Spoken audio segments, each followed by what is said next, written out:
Jadi rukun iman dan rukun Islam itu ibarat nyawa dan jasad. Ini sepengetahuan yang saya dapat, tidak tahu kalau pendapat ulama yang lain. Sepengetahuan yang saya dapat, rukun iman dan rukun Islam itu ibarat roh dan jasad.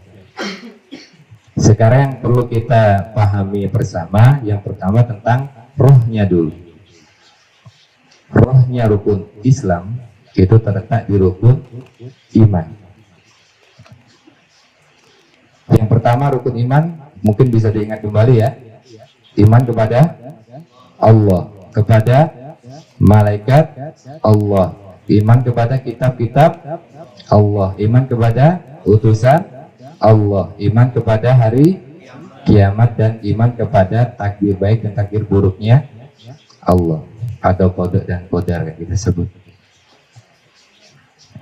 Sekarang yang pertama, iman kepada Allah. Pasti timbul pertanyaan, kita nggak bisa melihat Allah secara kasat mata, tapi kita disuruh percaya.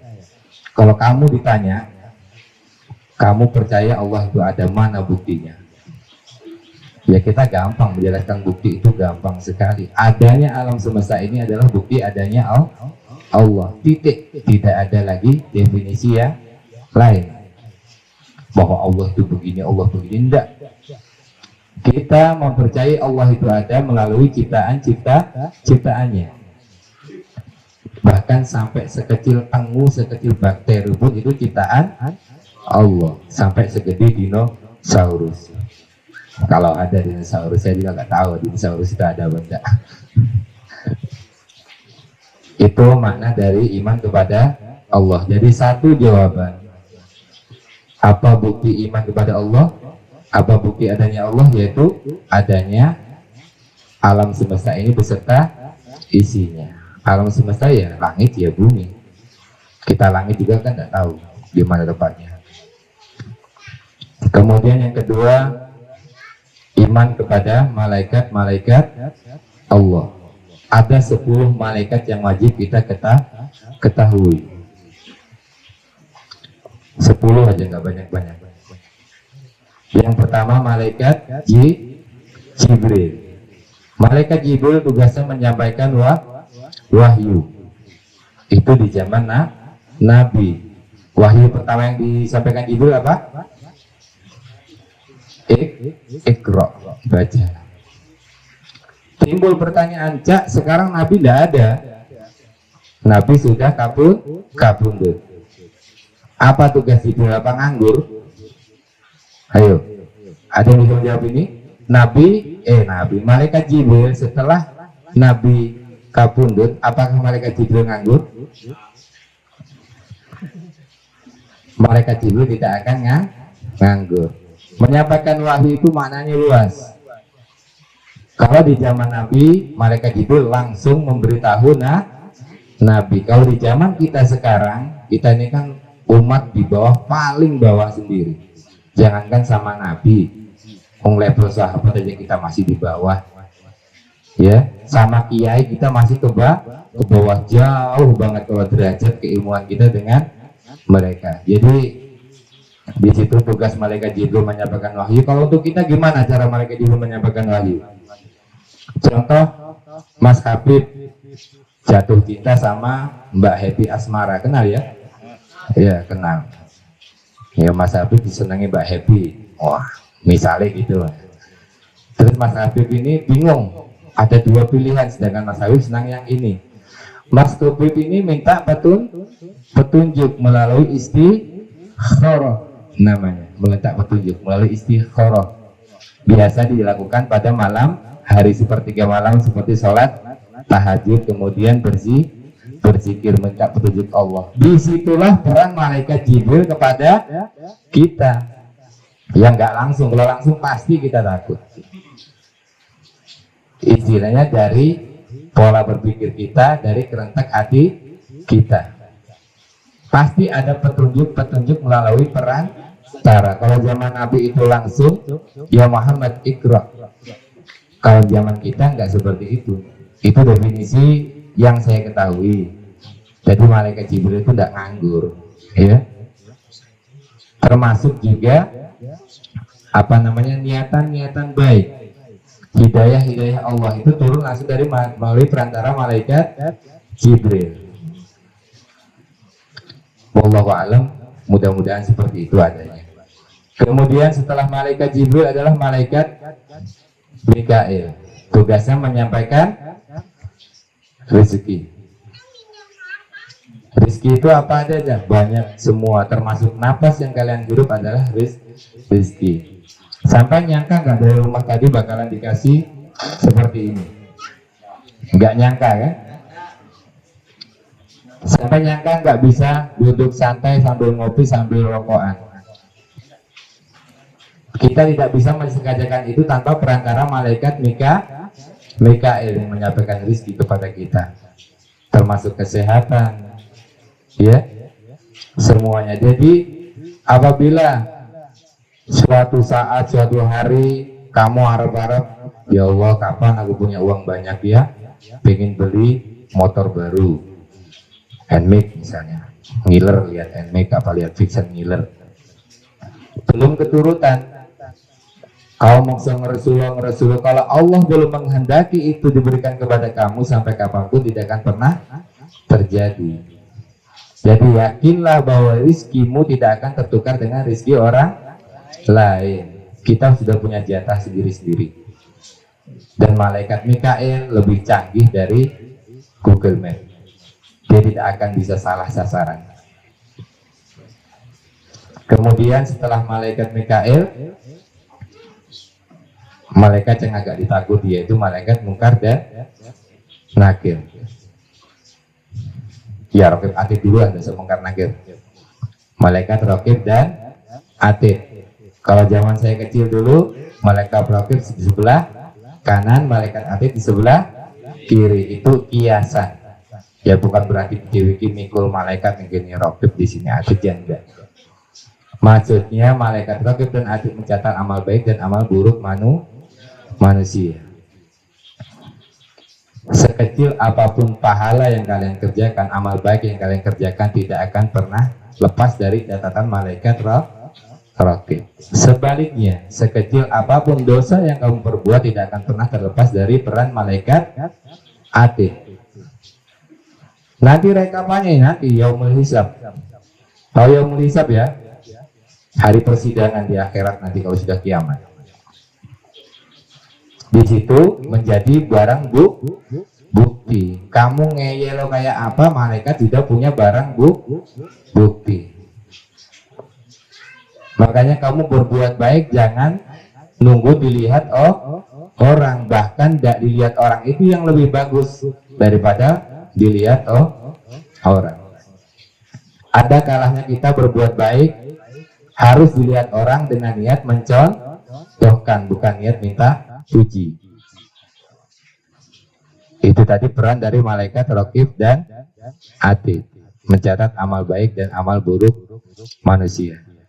Pokoknya pakem kamu dalam kehidupan sehari-hari yaitu jangan lepas dari itu.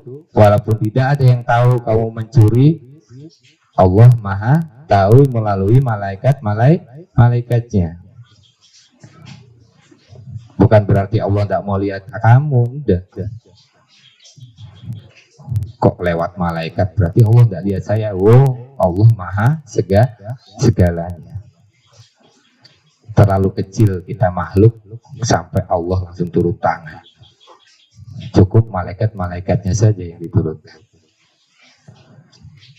Kemudian selanjutnya malaikat yang sangat ditakuti, malaikat Israil. Malaikat Israil kita tidak tahu kapan dia datang. Bahkan saat saya berbicara begini, kalau memang waktu saya sudah finish malam ini, ya sudah selesai. Tidak ada yang bisa melarang. Bahkan sebaliknya, orang yang sudah sakit lama-lama tidak kepundut oleh Allah karena belum waktunya. Makanya Allah sangat membenci bunuh diri. Karena semua ada jatahnya. Apa tadi jatah kita ya sejak zaman ajar itu? Rizki, jodoh, dan kematian. Kita tidak bisa memprediksi. Kemudian lagi setelah malaikat Israel, malaikat Munkar dan Nakir yang menanyai kita di dalam kubur. Seputar itu banyak kontroversi di situ, cuman malaikat Munkar dan Nakir yang pastinya memang keberadaannya ada di alam kubur. Setelah kita ditinggalkan oleh orang yang bertakziah, yang mengantarkan jenazah kita di alam kubur, setelah kita ditinggalkan di kubur di alam barzah sendiri, disitulah peran malaikat Munkar dan Nakir menanyai kita. Insya Allah kalau kita pergi ke sana dengan kesan yang baik, dengan iman dan takwa kepada Allah, seberat apapun ujian yang diberikan oleh Munkar dan Nakir, kita bisa melewati. Di situ kita ditanya, yaitu kalau gambaran para ulama, siapa Tuhanmu, siapa nabimu, apa kitabmu, di mana kiblatmu, ya, seputar itu. Dan itu kita hadapi sehari-hari. Insya Allah kalau kita biasakan beribadah setiap hari, kita tidak usah perlu menghafal. Mungkin malaikatannya ini aku harus hafal, ini harus hafal. Tidak bisa seperti itu. Logikanya alam barzah dan alam dunia itu dimensinya berbeda.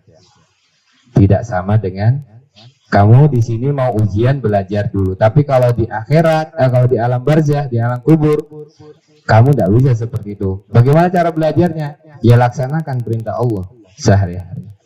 Berbuat baik dan melaksanakan ibadah sesuai perintah Allah. Itu belajarnya. Insya Allah, kalau niat ikhlas karena Allah, di alam kubur tidak ada kesulitan.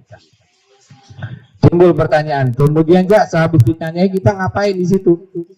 Kalau dawuh Kiai Haji Sayroji dari Lamongan, setelah kita lolos pertanyaan-pertanyaan dari malaikat, kita akan ditempatkan di Raudhatul Jannah, di taman surga. Ibaratnya surganya di dalam, kita sudah di terasnya. Ya di situ sudah kita merasakan nikmat, padahal baru di terasnya surga.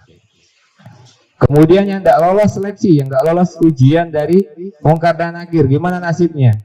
Ya sudah terima nasib, dia berada di got-gotin neraka, jurang-jurang neraka. Apakah dia mendapat siksa? Ya dapat. Sampai kapan? Sampai kiamat. Tapi jangan takut loh, cerita kiamat nanti takut. Santai aja. Sampai kiamat, setelah kiamat dihidupkan, dihisab kembali. Ya kalau emang berbuat bersalah ya dihukum lagi di alam akhirat. Siksa kubur dan siksa di akhirat itu berbeda dimensinya. Mereka yang di alam kubur menunggu kita yang masih hidup, menunggu kiamat. Kalau sudah kiamat baru bersama-sama berkumpul di padang mahsyar. Kemudian selanjutnya malaikat yang sangat kita sukai yaitu malaikat Ridwan. Malaikat Ridwan penjaga pintu surga.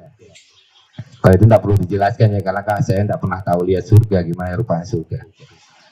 Kemudian malaikat Malik menjaga neraka. Dan yang terakhir malaikat Israfil. Malaikat Israfil bertugas meniup sangka trompet sangka kala dikala kiamat tiba. Pernah tahun kemarin yang beredar isu tentang suara trompet yang di daerah Eropa, padahal itu pesawat pengebom. Jadi suaranya kayak trompet Israfil, kemeruh saya bilang. Tidak sampai ditiup ya bumi ini sudah hancur lebur. Jadi mudah-mudahan doa kita bersama, mudah-mudahan kita tidak bertemu dengan hari kiamat. Kok tidak bertemu ya maksudnya sudah meninggal duluan baru kiamat gitu loh. Karena umat Nabi Muhammad yang paling celaka adalah mereka yang menyaksikan langsung terjadinya hari kiamat. Itu doa kita, mudah-mudahan kita nanti klesak bisik sebelum kiamat. Ini tadi iman yang kedua tentang malaikat-malaikat Allah. Kalian wajib mengimani itu, mengaplikasikannya kehidupan kalian sehari-hari. Berpikirlah di benak kalian, bahwa rizki sudah ada perantara melalui malaikat Mikail, bahwa petunjuk Allah sudah melalui perantara malaikat Jibril, bahwa perbuatan baik dan perbuatan buruk kita ada perantara malaikat Raqib dan Atid. Jadi sekecil apapun usahakanlah selalu berbuat kebaikan. Kemudian rukun iman yang ketiga yakni mengimani, percaya terhadap kitab-kitab Allah. Ada 4 kitab yang diturunkan di dunia ini. Itu di zaman-zaman yang berbeda. Yang pertama yaitu kitab Taurat yang diturunkan kepada malaikat kepada Nabi Musa alaihissalam. Kemudian yang kedua kitab Zabur yang diturunkan kepada Nabi Daud alaihissalam.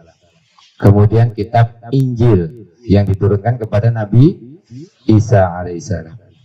Dan penyempurna dari 3 kitab itu turunlah Al-Quranul Karim yang diturunkan kepada Nabiullah Muhammad Sallallahu Alaihi Wasallam yang menjadi petunjuk kita sampai saat ini. Insyaallah nanti kalau saya sudah ngaji, ya sedikit-sedikit lah kita ngutip-ngutip tafsir tentang Al-Quran. Nanti kapan-kapan kalau saya sudah pintar, ini kan masih belajar dulu. Itu tentang kitab-kitab Allah. Kemudian yang ketiga, percaya adanya utusan-utusan Allah. Ada berapa yang wajib kita ketahui itu? Ada 25. Kalau saya hafalnya cuma Nabi Adam langsung ke Nabi Muhammad SAW. Nabi Adam kan yang pertama, Nabi Muhammad yang terakhir. So, kalau ada saat ini orang ngaku-ngaku Nabi ya ngaco. Kemarin siapa yang di Malang? Ustadz Muhammad Roy. Yang dulu di Malang ngaku sebagai Nabi. Siapa lagi? Kalau Lia Eden itu ngaku sebagai malaikat. Ya. Banyaklah ragam manusia yang memanfaatkan keadaan untuk mempengaruhi iman-iman orang Islam. Makanya saya bilang perlu ditekankan tentang rukun iman karena itu adalah roh dari Islam. Kemudian selanjutnya percaya kepada datangnya hari kiamat. Kiamat itu juga dibagi menjadi beberapa kiamat. Ada 2 kiamat. Yang pertama kiamat sugro dan kiamat kubro. Kiamat sugro ya yang kemarin menimpa Palu, itu kiamat sugro. Seperti itu pun orang sudah pontang-panting, apalagi kiamat yang kubro. Dan di hari kiamat semua apa yang kita bayang-bayangkan di dunia ini tidak akan ada artinya. Bahkan bumi ini diibaratkan sehelai bulu yang ditiupkan saat terjadi kiamat tiba. Jadi poyak-payik, tidak ada apa-apa di situ. Kemudian yang keenam, iman kepada ketentuan baik dan buruknya dari Allah Subhanahu wa Ta'ala yang kita kenal dengan qada dan qadar. Definisi qada ini banyak ulama, banyak pendapat ulama. Kalau sepengetahuan yang saya ketahui, tapi ini tolong diluruskan kalau salah. Kalau qada definisinya itu ketentuan Allah, ketetapan Allah yang sudah ada sejak zaman azali, sejak zaman kita belum ditiupkan di alam rahim. Aldi tidak bisa memilih siapa ibunya. Mas Kubib juga tidak bisa memilih siapa ibunya. Semua itu sudah menjadi kehendak Allah. Termasuk jenis kelamin, termasuk jodoh, maut, rizki, itu sudah menjadi ketetapan Allah. Kemudian qadar, itu ketetapan Allah yang telah terjadi. Dan itu bisa diikhtiari manusia. Contohnya Aldi ditakdirkan lahir menjadi seseorang yang sangat cerdas. Adi digariskan menjadi orang yang sangat cerdas. Tapi semasa hidupnya Aldi malas belajar. Itu tidak akan terjadi kalau Aldi tidak mau rajin belajar. Seperti itu gambaran singkatnya tentang qada dan qadarnya Allah. Bisa dipahami ya sampai ke sini ya? Ya maklum, tidak ada basic saya menjadi penceramah, di ngomong yang ngelantur honor ini. Ya itu tadi, setelah kita memahami rangkaian rukun iman, apa sih guna kita memahami rukun iman? Memantapkan hati kita tentang keesaan Allah. Tidak ada lain, hanya Allah. Setelah kita mateng, istilahnya menata hati kita tentang keimanan kita dengan keyakinan kita kepada Allah, barulah kita aplikasikan ke rukun Islam. Orang bersahadat bukan hanya diucapkan dari hati, dasarnya karena iman. Rukun Islam terdiri dari 5 perkara. Yang pertama membaca 2 kalimat syahadat, asyhadu an la ilaha illallah wa asyhadu anna muhammadar rasulullah. Itu bukan sekedar diucapkan, tapi juga dimantapkan di dalam hati. Sudah tidak ada Tuhan selain Allah. Sehebat apapun teknologi yang saat ini, tanpa kuasa Allah tidak akan pernah terjadi. Kemudian yang kedua, melaksanakan sholat. Rukun Islam yang kedua melaksanakan sholat. Ada 5 waktu sholat, dimulai dari subuh, zuhur, asar, maghrib, isya. Ini konteksnya konteks baku. Kita tidak boleh nambah ya, gak oleh ngelongi. Kalau menambah itu berarti beda. Di situ namanya ibadah mahdoh. Ibadah yang sudah ada ketetapannya. Itu yang tidak boleh kita ubah. Subuh 2 rakaat, kita tidak boleh nambah. Wah saking rajinnya tak bikin 4 rakaat lah sholat subuh. Itu juga tidak boleh. Bahkan sebaliknya, zuhur capek-capek 4 rakaat, 2 rakaat aja tetap tidak boleh. Itu sudah paten hingga yaumil kiamah. Kiamah sughra maksudnya. Kalau kita sudah mati kan tidak bisa sholat lagi sudah. Dan di dalam sholat itu, adik-adik sekalian, mari bersama kita belajar menjadikan sholat itu bukan kewajiban, melainkan kebutuhan.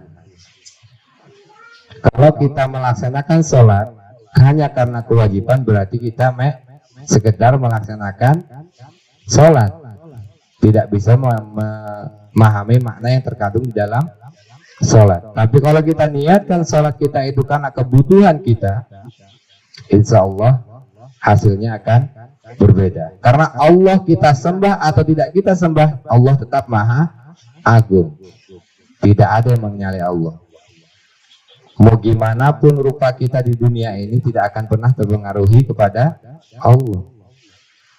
Makanya kita ubah niat hati kita, bukan mengubah hukumnya, enggak ya. Kalau hukumnya tetap wajib. Maksudnya niat dalam hati kita melaksanakan sesuatu karena kita butuh. Sampai luwe butuh mangan, sampai ngelak butuh ngombe, cangkem kecut butuh rokokan. Ya kan, tangan gatel butuh kamplengan. Iya kan? Sama kan seperti itu. Jadi yo kayak-kayaknya kayak alim-alimo lah. Sudah jam 11. Suwene yo duhur iki ndak sabar aku. Nah, kalau bisa punya pikiran kayak gitulah. Walaupun acting, tapi insya Allah lama-kelamaan akan terbiasa. Menjadikan kebutuhan. Ini manajemen kolbu, kalau ini bukan tentang hukum ya. Tentang menata hati. Kemudian selanjutnya rukun iman yang ketiga melaksanakan ibadah puasa di bulan Ramadan. Apa puasa Ramadan tidak? Tidak, banyak macam-macam puasa. Yang ditekankan, yang diwajibkan adalah puasa Ramadan. Ramadan tidak juga beda jauh dengan sholat. Kalau bisa kita menanti-nantikan bulan Ramadan. Saya sering dengar ngobrol, rutin kas poso meneh, mikir butuhan meneh, riyo meneh. Jangan disambati seperti itu. Perkataanmu akan menjadikan nasibmu ya seperti itu tuh jadinya. Rindukanlah bulan Ramadan.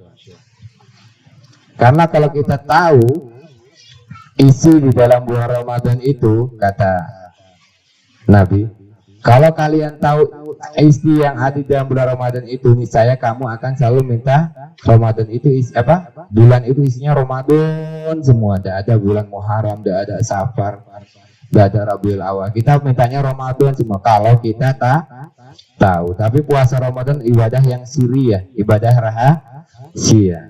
Hanya kita dan Allah yang tahu. Masalah kadar pahalanya kita nggak pernah tahu itu. Itu rukun Islam yang ketiga. Kemudian selanjutnya membayar zakat. Kalau kalian sudah punya keluangan rizki untuk mencari rizki sendiri, kalau bisa belajarlah menanggung zakat saudaramu. Kalau masih belum bisa ya nggak apa-apa ditanggung orang tuanya.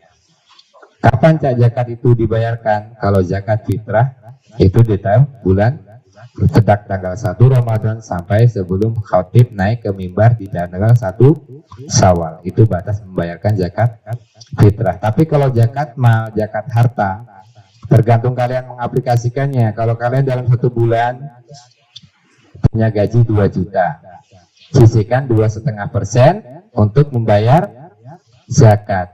Kalau sedikit malu ya dikumpulkan setahun. Tapi biasanya kalau kumpul setahun ketok duit akeh, wah mending gitu kok kelambi. Nah kalau bisa, misalkan ingin membayar zakat mal gitu ya, kalian bikin aktivitas rutin.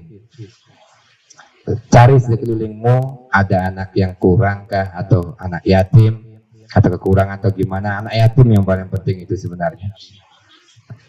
Biasakan dalam setiap bulan kamu gajian sisihkan 2,5% untuk memberi kepada dia. Kalau dikasihkan begitu kan untuk uang saku kan pantas. Kalau 2,5%-nya 2 juta berapa? Piro Mas Aldi? 50.000. Wow, pantas kalau buat nyangoni 50.000. Tapi kalau dibayarkan ke panitia kayak wangun piye, saya ketewu panitia. Itu kalau dikumpulkan setahun kan banyak ya, 750. Berapa? 650. 600.000 ya? Ya 600.000 kita tergiur kalau kita kumpulkan dalam 1 tahun. Kalau gaji kita 2 juta, tapi kadang-kadang di sini mungkin gajinya besar-besar ya. Ada yang 3 juta.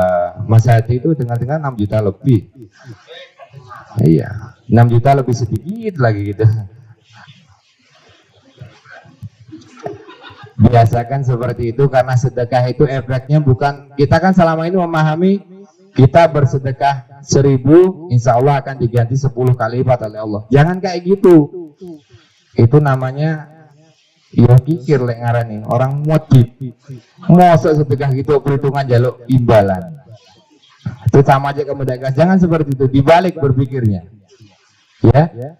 Saya bersedekah untuk membersihkan harta saya. Apapun balasannya Wallahu a'lam. Jangan didemokan kamu bersedekah 1.000 rupiah nanti akan kembali 10.000 rupiah. Wah itu manajemen itu lek wong anu hitung-hitungan bati-batian itu namanya ya. Ya gak boleh seperti itu. Itu bisa mengurangi keikhlasan kita. Kembali lagi ke tema kita tadi, manajemen kalbu, menata hati.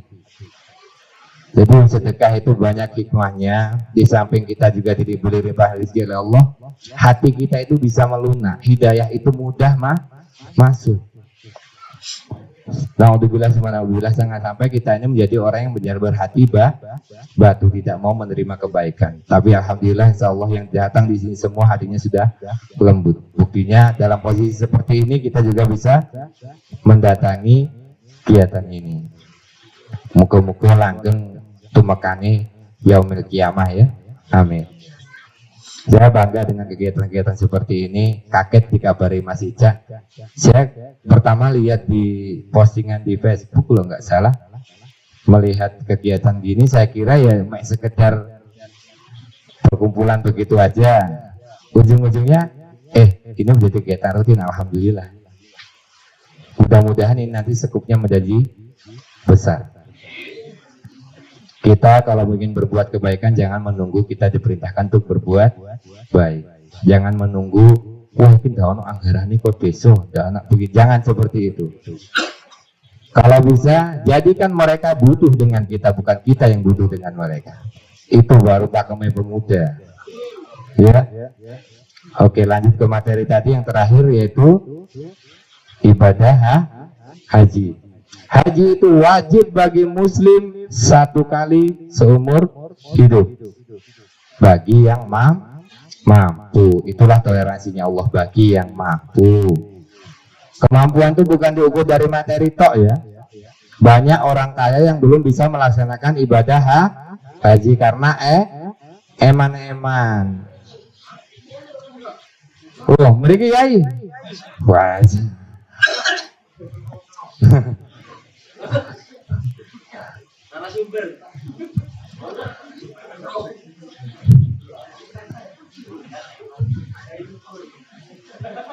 Ibadah haji tadi. Sampai ibadah haji tadi ya. Iya. Iya, dari sekarang kita niatkanlah. Kalau kalian sudah bisa memanajemen keuangan kamu, bisa kerja sendiri, gajian 1 bulan 3 juta, 2,5% untuk zakat harta kita sisihkan paling tidak 10% untuk tabungan haji. Insya Allah dengan niat seperti itu, ujuk-ujuk selamat kamu mendapatkan haji gratis. Nah, akhirnya kan tabungannya punya sanggup. Siapa tahu ya. Saya dapat kejutan tapi alhamdulillah sampai sekarang belum bisa berangkat ke sana. Gara-gara kanguru. Dari rekan oral. Jadi intinya adik-adik sekalian, para ustadz sekalian, mengaplikasikan keimanan dan ketakwaan kita, ya itu tadi, melaksanakan iman dan takwa dari percaya dan diaplikasikan kepada perbuatan harus selaras, harus seimbang. Jangan sekali-kali berpikir pahala, jangan sekali-kali berpikir surga, ya. Jangan sekali-kali berpikir kemuliaan hidup kita. Semua ibadah, semua persembahan yang kita ibadahkan kepada Allah Subhanahu wa taala murni karena Allah. Surga, neraka itu bukan hak kita untuk memintanya.